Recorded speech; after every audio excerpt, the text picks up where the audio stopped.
Hey there, this is Dr. Lawrence J. Clark, and today I'm going to be talking about some different ways to write profit-generating emails, sales letters, proposals, website content, and lots of other things.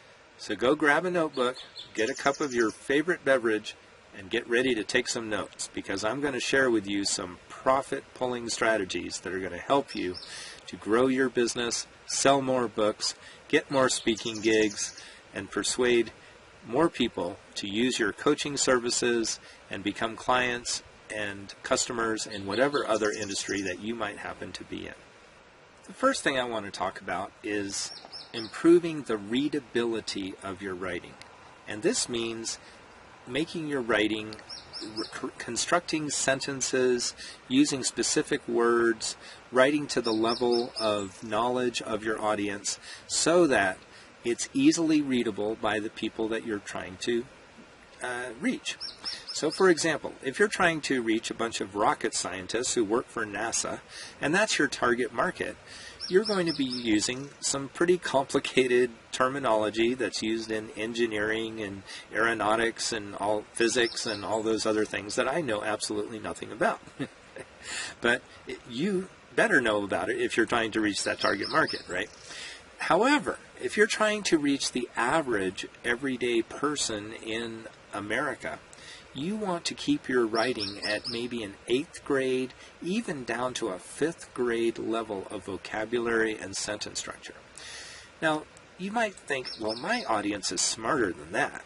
Well, that's okay, as long as they don't think you're dumbing it down too much, right? But you don't want to make people feel stupid, right? You don't want to write a bunch of jargon or seem like you are arrogant or anything like that, right? So you don't want to be talking down to your audience. So there's a fine line here, right? You want to write at a level that's high enough so that people that are in that industry or in that field know that you know what you're talking about, right? And sometimes you can use a word that they don't understand, the general population in your target market doesn't understand, but be sure to define that word for them. Whether you're speaking or whether you're in writing, you can put it in parentheses just after the word that you just used. Or if you're speaking, you can maybe even stop and ask people, what do you think this word means? And that creates some audience engagement, right? That's really good. But then don't be mean to the people who don't know what it means, right? You say, oh, that's interesting. I never thought of that one before. Oh, that's a good one. And then you say, well, for our purposes today, we're going to use this definition this way, right? We're going to use this term with this particular definition. That way everybody's kind of on the same page, right? On the other hand, sometimes you want to just use very simple vocabulary and say things that the audience already knows. Now, I know what you're going to say. You're going to say, if I'm just up there just telling the audience everything they already know, aren't they going to think I'm boring? Well, they might. So you have to mix it in with a little bit of what they know, and then a little bit, and then I'm going to do this backwards because I'm on camera here. So a little bit of what they know. Here we go, right?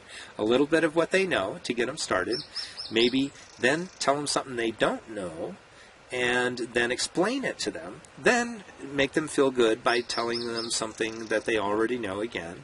And then start mixing in new stuff. Because the human brain can only take a certain amount of new stuff.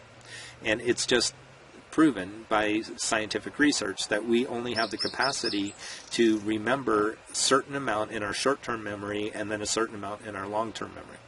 That's why telephone numbers are 7 digits long. And sometimes they'll throw in the other 3, which is the area code.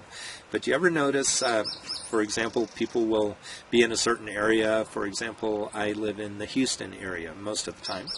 And in Houston, we have 3 area codes, 713, 281, and 832.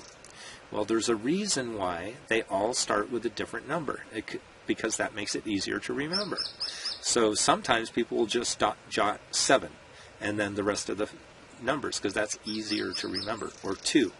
because that stands for 281, or 7 would stand for 713. So you want to remember that when you're doing speaking. You want to do a mixture of things that are going to interest your audience. You don't want to talk way over their heads, though, and only give them a bunch of new information. But then you also want to give them some information and validate what they already know. And they say, oh, yeah, I knew that. Yeah, I'm pretty smart. I knew that one. Okay. And that's good. But if that's all you do all the way through the speech, then they're going to say, well, why am I sitting here listening to this person, right? So again, you want to mix up the stuff they know with the stuff they don't know, and whichever side of the screen you're speaking on. And then you will be able to teach them something interesting, and they'll want to listen to you and maybe even invite you back to speak with them again. So there's my little tip in that direction. This is Dr. Lawrence J. Clark signing off from the Manzano Mountains in northern New Mexico. We'll see you next time.